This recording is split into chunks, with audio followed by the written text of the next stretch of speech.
Well, I've made these foot lockers for several years. I have sold a whole lot of them over the years, and they're made out of pine, and they're put together with screws, drywall screws, and buttons to cover the screws. Make them sometime stain them different colors, and like brown and like gray, and they're $100 a piece. There's no glue. There's all drywall screws to put it together, and the chains are on there so that you can just tilt it back.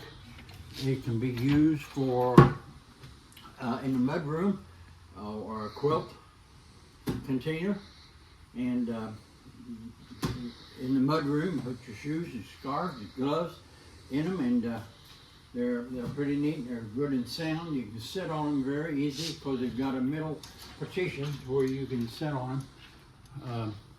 It holds you up, hold up a 200-pound man. Like I said, I've sold many over the years. So, hope anybody is interested in them, just give me a call. Okay, these crates, particularly these bigger ones, are 16 by 10.5 deep and 16 wide. The slats are 16 long. They're made out of pine, and I've got ones that are gray, light gray, dark gray, cedar, and white in my wood shop.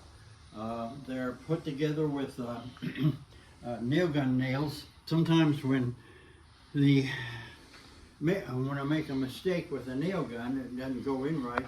The slats are held quite tight.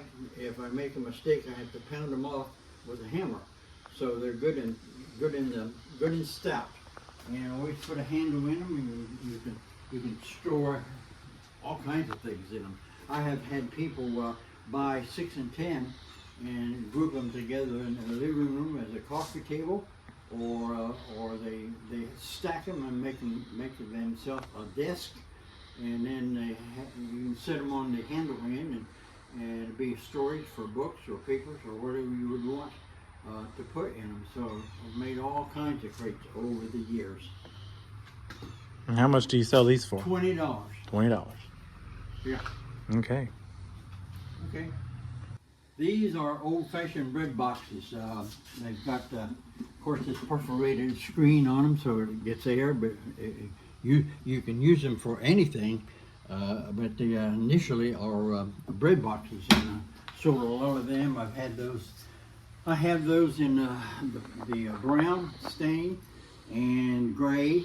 I have several of those. They sell for $40. Again, they're put together with drywall screws, good and tight, and of course they cover the screws with buttons, and sometimes I will polyurethane them and protect them from moisture in the kitchen, and wrought iron hinges, and so they're pretty neat. Sold a lot of them over the years.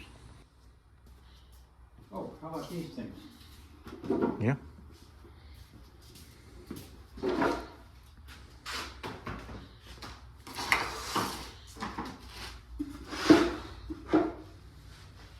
You get a big one.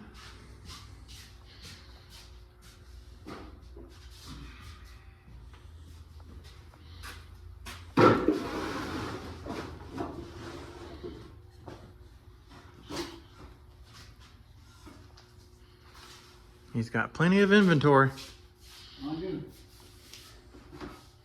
Our tool caddies. They got a sliding box so you can put something in the top of it. And this is 18. These are 22. 18-inch and 22-inch. These sell for 35. Those are 42. Okay. Sell for 42. And so again, they're put together with drywall screws, and so they're pretty neat. Sold a lot of those over the years.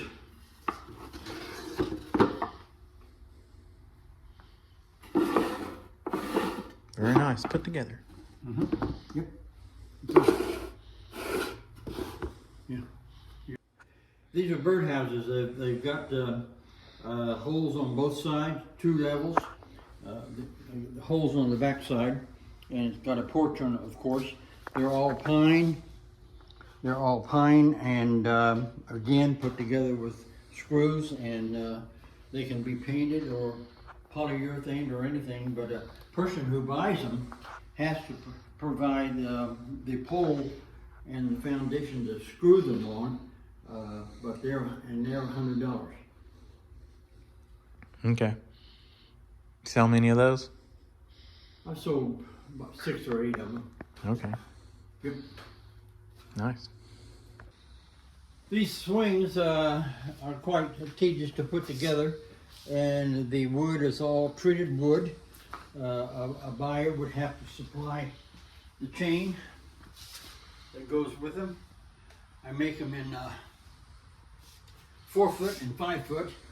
A 4 footer is 140. A 5 foot is 160. All the slats, of course, all of the wood on it is treated wood. It's put together with Starbit brown screws, and sold a lot of those over the years. I don't stay in because it's treated wood and good and stout. So grows quite a bit over the years. How much for a swing? I mentioned it. Oh. You might not have caught it. 140 for a 4 footer and 160 for a 5 footer. Okay. Very nice. Okay.